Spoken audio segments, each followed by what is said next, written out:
我那天发了这个200多的吸尘器，然后有住宿党的姐妹觉得太贵，我就给你们唠叨了这个11块钱的吸尘器，就是像这种床上的脏东西啊，然后地板上的脏东西啊，它都是能给你弄干净的，而且它是那种大型的粘贴纸嘛，就是你从这里撕掉就好了，从边边这里找个地方撕掉就好了，而且它不仅限于这边，就是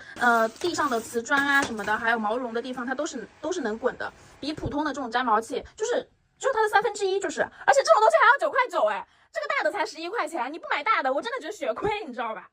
而且它还给配了盖子，就是你用了一次觉得粘性还够，想留到下一次用，你就给它这样盖上。然后你觉得弯腰太累的话，你就可以给它调到最长。然后你想要就是弄比较近的，就是桌面上这种，你就给它调到最近。这种东西都是可以自己调整的。我觉得11块钱做成这样还是不错的。